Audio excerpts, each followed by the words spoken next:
জামায়াতের আমির ডক্টর শফিকুর রহমান আজকের বিরোধী দলীয় নেতা তিনি বলেছেন যে তারা শরিয়া আইন রাখবেন না, দেশের প্রচলিত সংবিধান আইন অনুযায়ী তারা ক্ষমতায় গেলে দেশ পরিচালনা করবেন। আমি শুধু জানতে চাই, তারা কি দেশের প্রচলিত সাংবিধানিক আইনকে মেনে শাসন ক্ষমতা পাওয়ার চেষ্টা করছেন, নাকি তারা শরিয়া আইন প্রতিষ্ঠা করার প্রতিশ্রুতি দিয়ে বা প্রতিজ্ঞা নিয়ে রাজনৈতিক, সাংবিধানিক এবং সংসদীয় তৎপরতা চালাচ্ছেন। বাংলাদেশ জাতীয়তাবাদী দলের বাংলাদেশি জাতীয়তাবাদ, এটা যে একটা বহুত্ববাদের প্রতিফলন, তার সুস্পষ্ট প্রমাণ হচ্ছে বাবু সুনীল কুমার গুপ্তদের মতো লোকজন শহীদ জিয়ার পাশে ছিলেন। আমরা বাঙালি অবাঙালি, বাঙালি পাহাড়ি এই বিভাজনের অবসান ঘটিয়েছিলাম বাংলাদেশি জাতীয়তাবাদের রাজনীতি করে। তেমনি ধর্মের ভিত্তিতে যে ভাগাভাগি, অন্যান্য যে কোনো ধরনের বিভাজন, বর্ণ, লিঙ্গ, ভাষা, সব ধরনের বিভাজনের আমরা বিপরীতে। বাংলাদেশি জাতীয়তাবাদ কথাটা বলার মধ্য দিয়েই একটা বহুত্ববাদী রাজনীতির কথা আমরা বলেছি, একটা বহু চিন্তার বৈচিত্র্যের কথা আমরা বলেছি। এবং বর্তমান সভ্যতার জন্য এটা একটা বড় চ্যালেঞ্জ। যারা যারা এই বৈচিত্র্যকে স্বীকার করতে চায় না, তারাই সমাজে এক ধরনের বিশৃঙ্খলা তৈরি করতে চায়। যেই সমাজ বৈচিত্র্যকে মেনে নিয়ে ধারণ করে এটাকে একটা সম্পদ হিসেবে গ্রহণ করে, সেই সমাজ এবং রাষ্ট্র অনেক বেশি সভ্য এবং এগিয়ে যায়। মার্কিন যুক্তরাষ্ট্রের উন্নতির আজকে যতগুলি কারণ, তার মধ্যে সবচেয়ে বড় কারণ পৃথিবীতে সবচেয়ে বড় ইমিগ্রেন্টদের রাষ্ট্র। এত ভাষা, এত ধর্ম, এত রং, এত বর্ণ, এত জগৎ, এত সংস্কৃতির সংমিশ্রণ ঘটেছে মার্কিন যুক্তরাষ্ট্রের রাষ্ট্রীয় কাঠামোর মধ্যে। এবং এই সকল বৈচিত্র্যকে ধারণ করে চলতে পারার কারণেই কিন্তু আজকে তারা একটা উন্নতির শিখরে উপস্থিত হয়েছে। স্বর্গীয় বাবু সুনীল কুমার গুপ্তকে স্মরণ করতে দাঁড়িয়ে আজকের এমন সময় কথা বলছি যখন গতকালকেও আমি পার্লামেন্টে মহামান্য রাষ্ট্রপতির বক্তব্যের উপরে ধন্যবাদ প্রস্তাব দিতে গিয়ে আলোচনা করেছি কম বেশি। যারা আপনারা গণমাধ্যমে দেখেছেন, আমি মনে করি সে বিষয়টা এখানেও প্রাসঙ্গিক। আমাদের বিরোধী দল 11 দলীয় জোটের নেতা, বিশেষ করে জামায়াত ইসলামী বাংলাদেশ, তারা গতকালকেও বক্তৃতায় বলেছেন শরিয়া আইন কায়েম করবেন। অথচ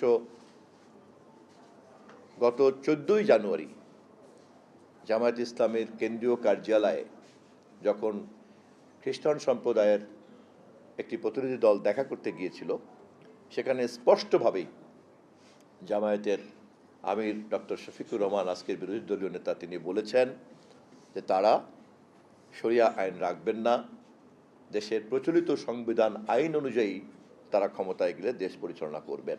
আমি কোনো মন্তব্য করতে চাই না। উপস্থিত গণমাধ্যমে যারা এখানে আছেন, আমি তাদের মাধ্যমে জানতে চাই কোনটি তাদের অবস্থান। আমি কোনো মন্তব্য করতে চাই না। আমি শুধু জানতে চাই, তারা কি দেশের প্রচলিত সাংবিধানিক আইনকে মেনে শাসন ক্ষমতা পাওয়ার চেষ্টা করছেন, নাকি তারা শরিয়া আইন প্রতিষ্ঠা করার প্রতিশ্রুতি দিয়ে বা প্রতিজ্ঞা নিয়ে রাজনৈতিক, সাংবিধানিক এবং সংসদীয় তৎপরতা চালাচ্ছেন। আমার কোনো মন্তব্য নাই, আমি শুধু এই প্রশ্নটা রেখে দিলাম। তবে এটা খুব পরিষ্কার একটা শুভ লক্ষণ। আমরা লক্ষ্য করেছি যে এবারের নির্বাচনে 2 জন অমুসলিম সম্প্রদায়কে তারা মনোনয়ন দিয়েছেন। আমরা জামায়াত ইসলামের জন্মের লগ্ন থেকেই আমরা খেয়াল করেছি যে তারা ধীরে ধীরে অনেক পরিবর্তন এনেছেন। জন্মলগ্নে মওদুদী সাহেব যেটা বলেছিলেন, ইসলামী সংবিধান তৈরি করতে হবে, এবং যে কারণে পাকিস্তান জন্মেরও তারা বিরোধিতা করেছিলেন। মুসলিম লীগের নেতৃত্বে পাকিস্তানের এই সংগ্রামকে তারা একটা প্রকৃত আদর্শভিত্তিক আন্দোলন মনে করেন নাই বলেই পাকিস্তান আন্দোলনের বিরোধিতা করেছিলেন। পাকিস্তান জন্মের পরে মেনে নিয়েছিলেন। পরবর্তীকালে আবার পাকিস্তানের রাষ্ট্রীয় কাঠামোতে কাদিয়ানীদের সঙ্গে আবার বিরোধ এবং কাদিয়ানীদের হত্যাকাণ্ড, এবং সেই হত্যাকাণ্ড তদন্ত এবং বিচার করার জন্য তৎকালীন সময়কার বিচারপতি মুনিরের নেতৃত্বে মুনির কমিশন গঠন করা হয়েছিল। এবং সেই কমিশন অপরাধী হিসাবে জামায়াত ইসলামের তৎকালীন নেতা আবুল আলা মওদুদী সাহেবকে চিহ্নিত করেছেন এবং তাকে ফাঁসির সুপারিশ করেছিল। পরবর্তীকালে ফাঁসির আদেশ কমিয়ে তাকে কারাবন্দী থাকতে হয়েছে বছর দুয়েকের মতো। আমরা খেয়াল করেছি 2012-তে রাজনৈতিক দলের নিবন্ধন বজায় রাখার জন্য তারা আরও বেশ কিছু পরিবর্তন এনেছেন। তাদের গঠনতন্ত্রে ছিল যে আল্লাহর আইন কায়েম করতে হবে, আল্লাহর শাসন কায়েম করতে হবে, সার্বভৌমত্ব, ইসলামী শাসন ব্যবস্থা ইত্যাদির ক্ষেত্রে তারা পরিবর্তন নিয়ে আসছেন। আমাদের সাংবিধানিক যে সমস্ত শব্দগুলি আছে সেভাবে তারা এটাকে রিপ্লেস করেছেন। আমরা সাধুবাদ জানাই যে এভাবে জন্মলগ্নের যে অবস্থান সেখান থেকে যে ধীরে ধীরে ধীরে ধীরে পরিবর্তন হতে হতে হতে হতে গত জানুয়ারি মাসের যে শরিয়া আইন বাতিল করে প্রচলিত আইন অনুযায়ী যে তারা রাজনীতি করার প্রতিশ্রুতি আমরা দেখেছিলাম পত্রিকায়, সেজন্য আমি ধন্যবাদ জানাই।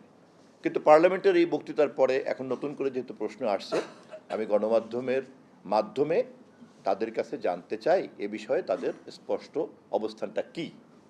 আমি আবারও বলছি, আমার কিন্তু কোনো মন্তব্য নাই।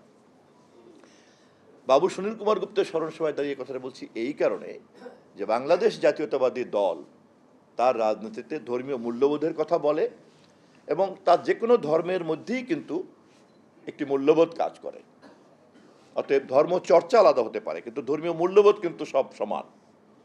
কোনো ধর্মেই কিন্তু পাপের পক্ষে কথা বলে না বা পুণ্যের বিরুদ্ধে কথা বলে না।